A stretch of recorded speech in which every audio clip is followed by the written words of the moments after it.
Okay, so today we're gonna dive into something that I think is really fascinating. Okay. And it's anime that really feels Indian. You know, for folks who are familiar with Indian culture and mythology and spirituality and all that. Yeah.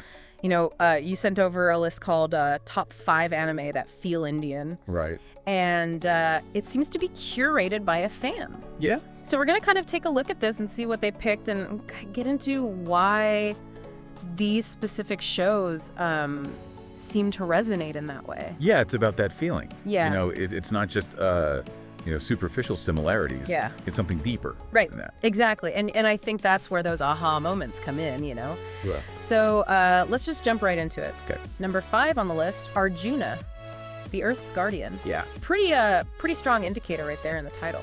Yeah, I mean, to call your protagonist Arjuna, Right. it immediately brings to mind, Right. one of the most central Of course. and iconic figures from the Mahabharata, but it's not just the name. Yeah. You know, Right. the story centers on a girl who's chosen to protect the earth after a near-death experience. Okay. And she, and what's really fascinating here is how deeply the story is immersed Yeah. in concepts like karma and reincarnation and spiritual awakening. Right.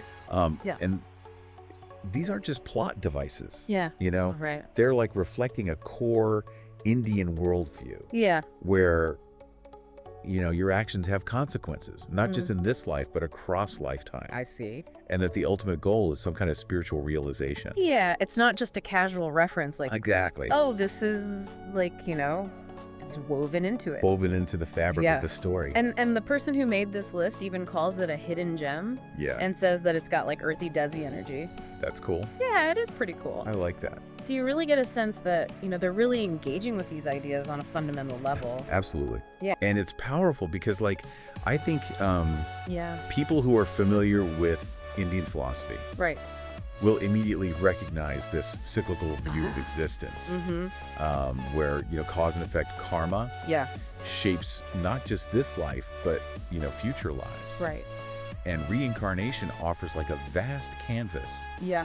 for this kind of interplay to play out. I see. And then the pursuit of spiritual awakening, of understanding one's true nature, Right.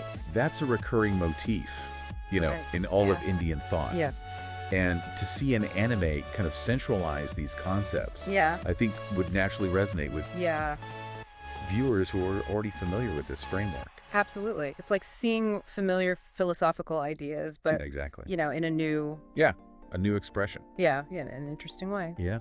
So let's move on to number 4. Good. We've got Magi, the Labyrinth of Magic. Right. Now this one's interesting because the source material is Arabian Nights. Yeah. Yeah, so where does this Indian connection come in? So this is interesting because it shows how, Okay. different cultural traditions, while they're distinct, can sometimes share enough common ground Right. in their storytelling Okay. that they evoke similar feelings. Interesting.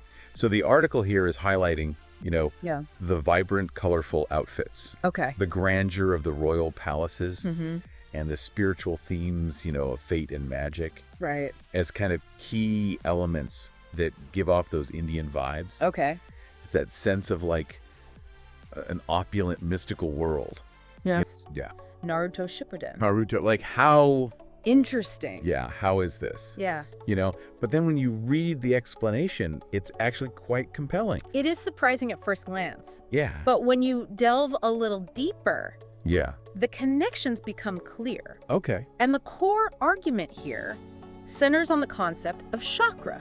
Okay. So the source is explicitly stating that this idea is drawn directly from Indian spiritual systems. Okay. Now, for those of you who are less acquainted Yeah. with this chakra in Indian philosophy, refers to these vital energy centers within the body Okay. that are believed to influence our physical, mental, and spiritual well-being. Right. So it's not just some made-up power source for the anime. Got it. It has like genuine roots in ancient Indian understandings of the body and energy. So they didn't just like pluck this word out. No, you know? it's a real thing. And the article goes on to point out that they even use Sanskrit names Exactly. for some of the powers. Yeah. And even the hand signs that they use. Yeah. Like that level of detail suggests that they really deliberate. Yeah, put some thought into this. Absolutely. Yeah. And it goes beyond just the terminology and the gestures. Okay. It's the underlying themes of, learning to channel your inner energy, striving for inner balance, Right. the practice of meditation. Yeah. All of these are central to the Naruto universe Yeah. and the development of its characters' powers. Right. And they're also deeply rooted in Indian yogic culture. Interesting.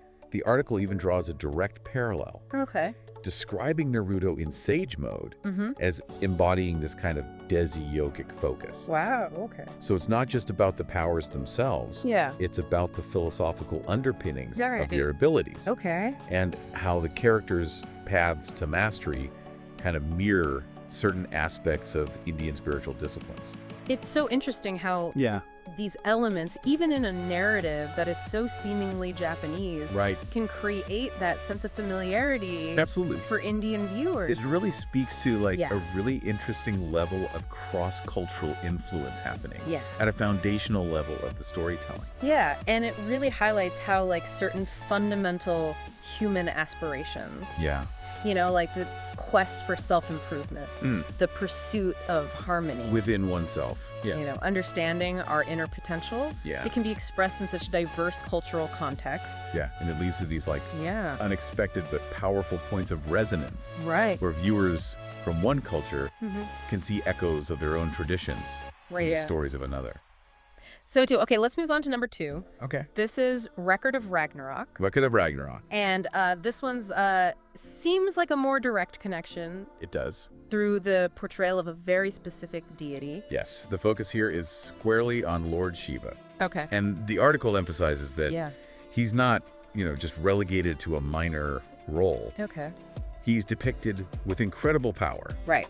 and importantly with respect, Right. which I think is a crucial point when you see, Yeah.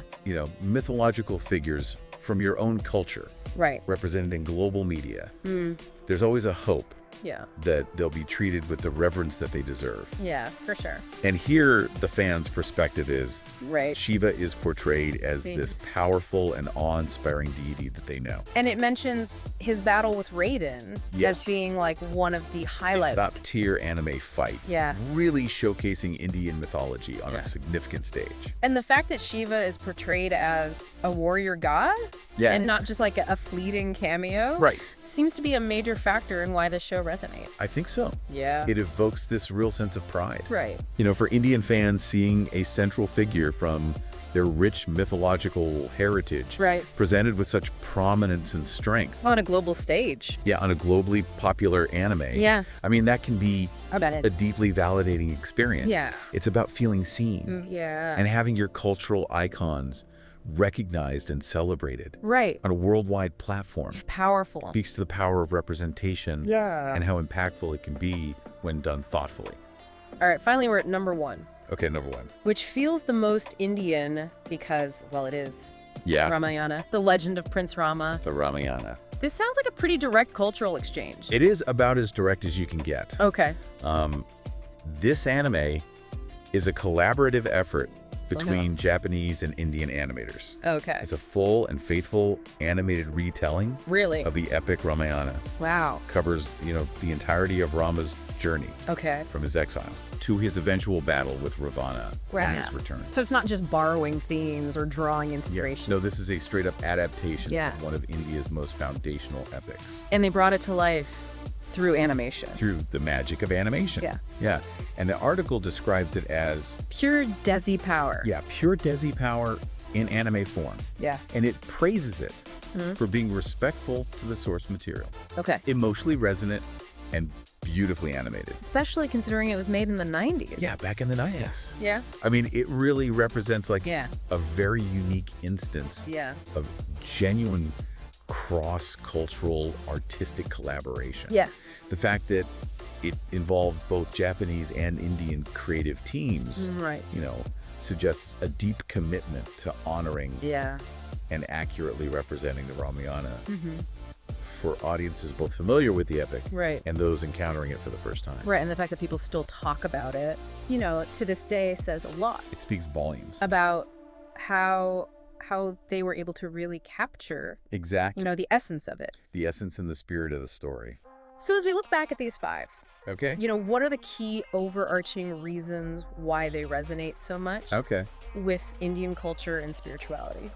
I think the most striking takeaway is Okay. like the diverse ways in which this resonance is achieved. Okay. It's not just through like direct adaptations of mythology like Yeah. we see with the Ramayana. Right. It also occurs through the incorporation of like Yeah. fundamental philosophical concepts like karma and reincarnation like we saw in Arjuna. Right. Through those thematic and visual parallels that evoke a shared storytelling sensibility. Like Magi. Like Magi, exactly. Yeah. Through the direct adoption and respectful integration of spiritual and cultural elements like Chakra, like in Naruto. Yeah. And then through that powerful and dignified portrayal of major mythological figures like Shiva in Record of Ragnarok. So it's this multifaceted approach, Exactly. combining the direct connections with the more nuanced echoes. The nuanced cultural echoes. That really creates that sense of affinity. I think for many viewers, it's about seeing reflections Yeah. of their own cultural and spiritual landscape Right. in a global medium like anime. Yeah. Whether those reflections are direct and obvious, Right. or more subtle and thematic, they create this powerful sense of Yeah. connection and belonging Right. within this broader anime fandom. Absolutely. It really underscores that fundamental human desire Yeah. to see ourselves and our heritage reflected in the stories that we engage with. Right. And when it's done with care and understanding, Yeah. as appears to be the case with these examples, Yeah. the resulting connection can be incredibly strong Yeah. and deeply felt. This has been a really insightful deep dive Yeah. into why these particular anime have struck such a chord with Indian audiences. Yeah, it's clear that the connection goes Yeah. far beyond mere entertainment. Yeah. It taps into Yeah. those deep cultural and spiritual resonances. Absolutely. And I think it leaves us, contemplating It does. the broader implications, Yeah. given the global reach of anime and how it's increasingly, open to incorporating these diverse cultural narratives and elements. Yeah. What does the enthusiastic reception of these Indian feeling Yeah. anime suggest about the potential Right. for, certainly spiritual and mythological concepts to hold universal appeal? That's the question. Yeah. And perhaps even more significantly, Yeah. what exciting possibilities does this open up Yeah. for cross-cultural storytelling Right. to forge, Yeah. even deeper and more meaningful connections Yeah. with specific audiences all around the world? It really is a fascinating area It to is consider further. a lot to think about.